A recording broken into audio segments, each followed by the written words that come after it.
And it's something I'd like to suggest to you when I talk about you can't give away what you don't have. That whatever it is that you are giving away in the way of being offended or being an appreciator, and by the way, appreciation versus depreciation is the highest form of energy that you can have to your thoughts. In other words, every time you have a thought of depreciation, you have weakened yourself in some form. Any kind of a thought of depreciation. Whereas if you can shift a thought of depreciation into one of appreciation, even for that which you have been conditioned to believe deserves to be depreciated, if you can figure out a way to change and alter your thoughts, then you move into a higher energy. But more than moving into a stronger and a higher energy with appreciation, is that you move into a level of consciousness called synchronicity, in which you start to negotiate the presence of energy to serve as an attractor pattern. And that what I'm speaking about, solid energy as the lowest form of energy, and spiritual energy as the highest and the fastest form of energy, and that spiritual energy, the energy of love, the energy of cheerfulness, the energy of kindness, the energy of peace, when this energy is brought to the presence of the energy in which you have problems, lower energy, that these problems dissolve, they can't survive any more than darkness can survive in the face of light, then there is some kind of a gap that you have to negotiate between the world of problem energy and the world of higher energy. But what you have to look at here, when I say you can't give away what you don't have, is to ask yourself, if I can't give away what I don't have, it means that I am giving away what I do have. And because it's the only thing I can give away. I have to have it to give it away. So, and if energy is the vehicle upon which things are attracted and come into my life, then what is it that I am sending out there, because it is in giving that we receive, what is it that I'm giving? What am I sending out there? What kind of energy do I send out there? And begin to look at that as the rationale and the explanation and the reasoning behind what is showing up in your life.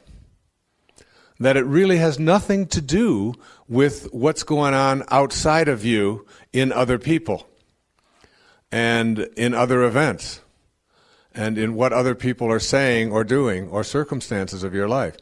As much as we like to use that as an explanation and a rationale for it, that in fact, if you can change around your thinking to ask yourself, why do I keep attracting what it is that I'm attracting into my life, and what can I do to attract something different into my life? These things that we're calling attractor energies, that possibly, just possibly, I might be able to come to a place where I recognize that everything that's going on in my life, everything, I take responsibility for. And if I continue to attract the wrong people, or scarcity instead of abundance, or illness instead of health, or unhappiness rather than happiness, or fear rather than faith. And again, I always go back to that very famous prayer of St. Francis, where there is doubt, let me bring faith. Where there is despair, hope. Where there is darkness, light. Where there is sadness, joy. Where there is hatred, love. And if I can find a way to rid myself of those, just the thoughts, that I might possibly open myself up to a new idea, a mind that is open to everything, is one in which I say that I have been responsible for attracting all of these things into my life, and now I'm going to work at it for a given period of time of attracting something different into my life. I'm going to go with new attractor patterns of energy. I'm just going to go with it. and see if I can make that shift begin to take place. And this thing that I have referred to as synchronicity is something that Jung said is something that is very real and is very powerful and is something that you can access. Which means that as you reach a faster energy yourself, you see, if everything is energy and nothing happens until something moves and everything is moving, then you yourself are just a great big bundle of energy. You are just vibrating. And if you are a bundle of energy, if you buy this idea that your hand and your feet and your eyes and your entire body is really nothing more than a series of very, very tiny subatomic particles all moving together very fast with spaces between them, and you see that and you can get that, then you recognize that there's got to be a frequency at which you are vibrating. It's got to be vibrating at some frequency. And if you can also accept the idea that if I could move to a faster and a higher, more spiritual energy, that I will literally change the vibration at which I am vibrating, then it begins with the thoughts. It begins with how I am processing and thinking thoughts, that I can absolutely get to a place where I can start to radiate out different kinds of energy. If I had a woman from Holland who came over to see me, whose husband had left her after 25 years. She had 4 children, and she just had been on the verge of suicide. And she was losing weight, and she was depressed, and she was taking all kinds of drugs for it, and she was getting sicker and sicker because she just couldn't get over it. And she came to a book signing that I was doing at a bookstore down in Florida. And she said, "You've got to say something to me. You've got to say something to me that will help me to get over this." And I told her this line. I said, "Give up your personal history. Merge yourself here, now, into this moment.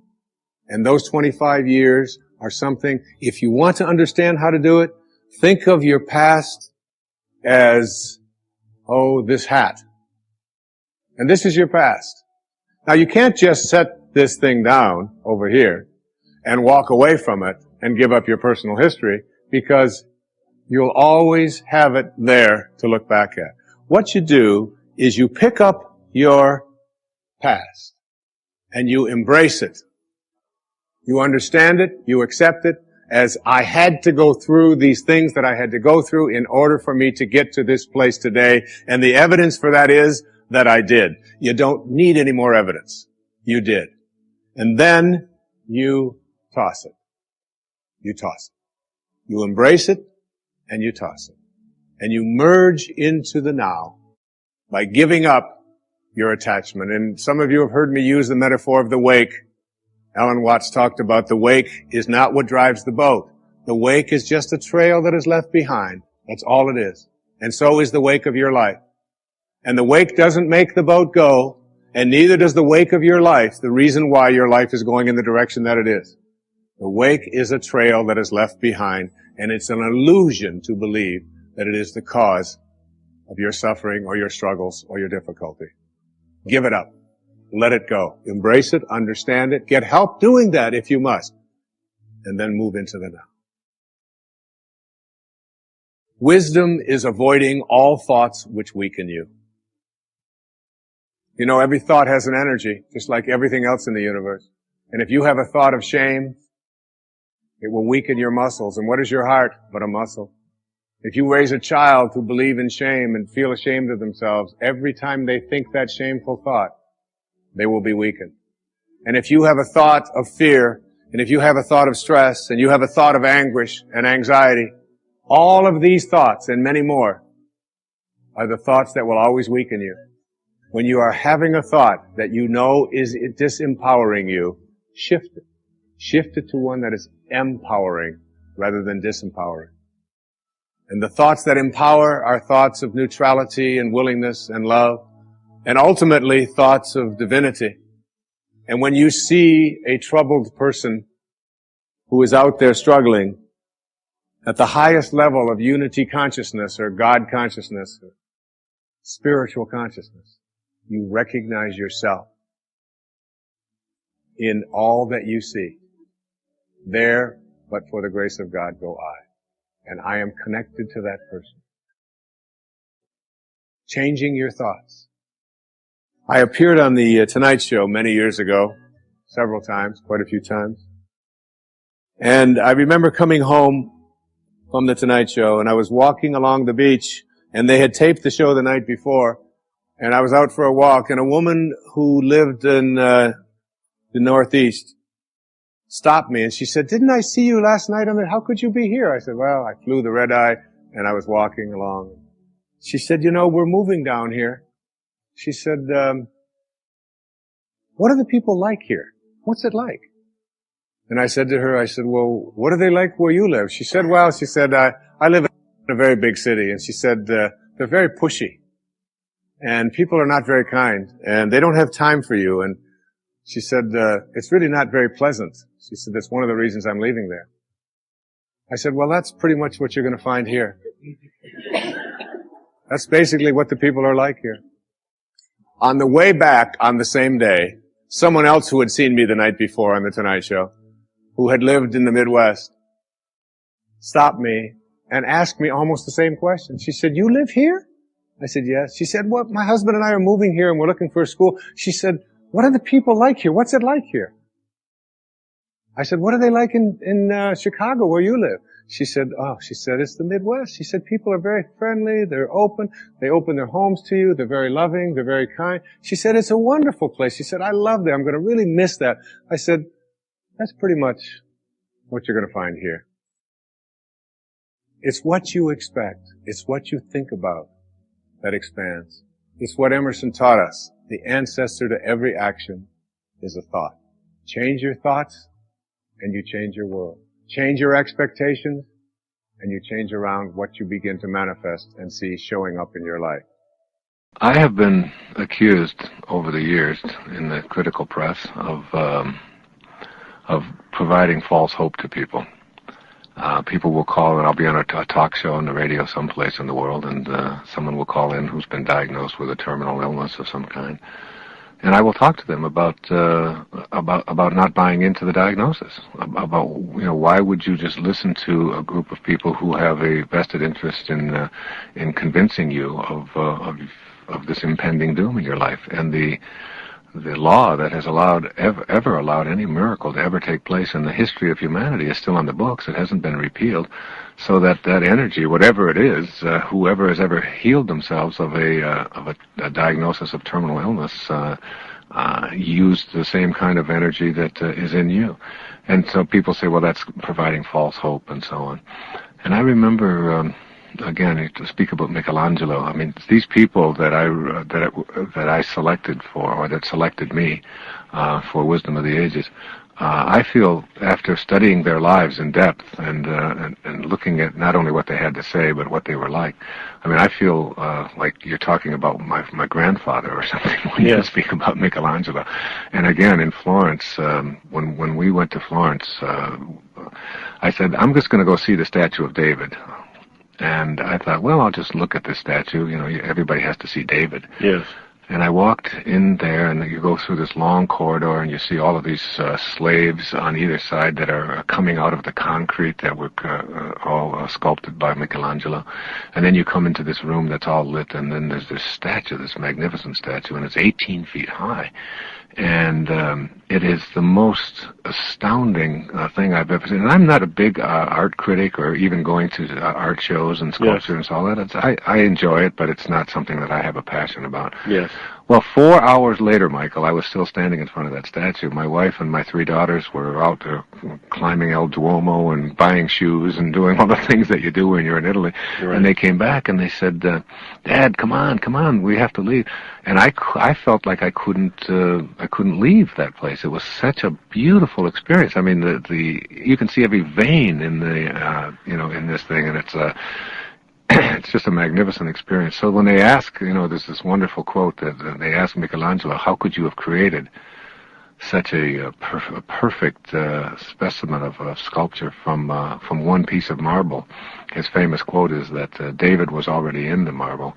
I just chipped away the excess. Yes. And that there's a David inside each and every one of us. Yes. And And this idea of if you're, the greater danger is not that our hopes are too high and we fail to reach them, it's that they are too low and we do. And most people see themselves in terms, they don't see, I think you should see yourself as a saint. And I think a person ought to be envisioning themselves as capable of doing anything.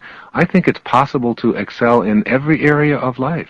That is, you don't have to sort of restrict yourself to one area. I think you can enjoy going to a National Football League game in the afternoon and going to the ballet in the evening. Yes. When people say, well, you're a speaker, usually speakers, and you get paid a lot for speaking, so usually speakers are not good writers, or because one is introverted and supposedly and one is extroverted. And I have often thought, why can't you be a really fine writer and a great speaker as well? Sure. And why can't you be a great athlete and a poet as well? Why not? And most of these people, like Goethe and Michelangelo and Da Vinci and Shakespeare and Pope and so many of these people, these were people who were masters at 1,000 different things. Isn't that interesting? How we, like in medicine now, I mean, now you have a specialist who specializes in the right finger, Right, exactly. Yes. We have hand specialists, we have foot specialists, and nose specialists, and imagine going to school for years and studying only the hand. Yes. Whereas here was Da Vinci or Michelangelo, and they studied, they were anatomists. I mean, they studied anatomy, and were medical people. They studied the way that Michelangelo learned about, how to do sculpture was by examining cadavers. They would literally steal the cadavers and go through, and he would examine them. And it's like when you discover the greatness that's in yourself, and not restricting yourself in any way. And not enough of us can think of ourselves as being able to excel in all areas and to have high hopes about virtually everything. Because high hopes is not just a song that Frank Sinatra sang with a bunch of kids. High hopes is being able to visualize and see for yourself what it is that you'd like to be able to accomplish in your life. Every single person on the planet has within them the potential to be a healer. In order to make conscious contact with your inherent healing powers, you must first make the decision to be healed yourself. Reconnect to the disease-free, loving perfection from which you came is a succinct statement of what self-healing process requires. The universal mind of intention knows precisely what you need in order to optimize your health. What you must do is notice your thoughts and your behaviors, which are creating resistance and interfering with healing, which is the flow of intentional energy. Recognizing your resistance is something that's entirely up to you. That source is never focused on what's wrong, what's missing, or even what's sickly. True healing takes you back to the source. Anything short of this connection is just a temporary fix. When you clean up the connecting link to your source, attractor patterns of energy are drawn to you. If you don't believe that this is possible, then you've created resistance to your intention to heal and to be healed. If you believe that it is possible, but not for you, then you have more resistance. If you believe that you're being punished by the absence of health, that's also resistance. These inner thoughts about your ability to be healed play a dominant role in your physical experience. Becoming a healer by healing oneself involves another one of those imaginary somersaults into the inconceivable, where you land upright and balanced in your thoughts face to face with your source. You realize, perhaps for the first time, that you and your source are one when you let go of the ego mind, which has convinced you that you're separate from the power of intention. From thoughts of sickness to intentions of wellness. The decision to create is the decision to intend. To create healing, you can't have thoughts of illness and anticipate your body falling victim to disease. Become aware of the thoughts you have that support the idea of sickness as something to be expected. Begin noticing the frequency of those thoughts. The more they occupy your mental landscape, the more resistance you're creating to realizing your intention. You know what those thoughts of resistance sound like. I can't do anything about this arthritis. It's the flu season. I feel okay now, but by the weekend it'll be in my chest and I'll have a fever. We live in a carcinogenic world. Everything is either fattening or filled with chemicals. I feel so tired all of the time. On and on and on these thoughts of resistance go. They're like huge barricades blocking the realization of your intentions. Notice the thoughts that represent a decision on your part to buy into the illness mentality of the huge profit-making drug companies and a healthcare industry that thrives on your fears. But you're the divine, remember? You're a piece of the universal mind of intention, and you don't have to think in these ways. You can opt to think that you have the ability to raise your energy level, even if all of the advertising around you points to a different conclusion. You can go within and hold an intention that says, I want to feel good. I intend to feel good. I intend to return to my source, and I refuse to allow any other thoughts of disorder or dis-ease in. This is the beginning. You'll feel empowered by this unique experience. Then in any given moment of not feeling well, choose thoughts of healing and feeling good. In that instant, feeling good takes over, if only for a few seconds. Illness is not a punishment. You don't have a need for healing because you were bad or ignorant or as retribution for past life offenses. You've taken on whatever you're experiencing for whatever lessons you need to learn on this journey, which is being orchestrated by the all-providing intelligence that we're calling intention. In an eternal universe, you must view yourself and all others in infinite terms. Infinite terms means that you have an infinite number of opportunities to show up in a material body to co-create anything. As you view the sickness of the mind and body that permeates your own life as well as the rest of humanity, try viewing it as part of the infinite nature of our world. If starvation, pestilence, or disease are a part of the perfection of the universe, then so is your intention to end these things a part of that same perfection. Now decide to stay with that intention, first in your own life, then in the lives of others. Your intention will match up with the intention of the universe, which knows nothing of egos and separation, and all thoughts of illness as punishment and karmic paybacks will cease to exist. You can't heal anyone until you allow yourself to be healed. Connect to a loving, kind, receptive to healing energy, which is the field that intended you here. Be willing to accept the fact that you're a part of the healing energy of all of life. The same force that heals a cut on your hand and grows the new skin to repair it permanently is both in your hand and in the universe as well. You are it. It is you. There's no separation. Be conscious of staying in contact with this healing energy because it's impossible to separate from it except in your ego-diminished thoughts. By raising your energy to a vibrational match with the field of intention, you're strengthening your immune system and increasing the production of well-being enzymes in the brain. A change in personality from being spiteful, pessimistic, angry, sullen, and disagreeable to one of passion, optimism, kindness, joy, and understanding is often the key when witnessing miraculous acts of spontaneous recovery from what were called fatalistic prognostications. Don't ask to be healed, ask to be restored to that perfection from which you emanated. Let nothing interfere with the intention that you have to heal and be healed. Discard all negativity that you encounter. Refuse to let in any energy that will weaken your body or your resolve. Convey this to others as well. Remember, you're not asking your source to heal you because this assumes health is missing from your life. Come to the source as whole and complete. Banish all thoughts of illness and know that by connecting back to this source, filling yourself with it, and offering it to others, you become healing itself.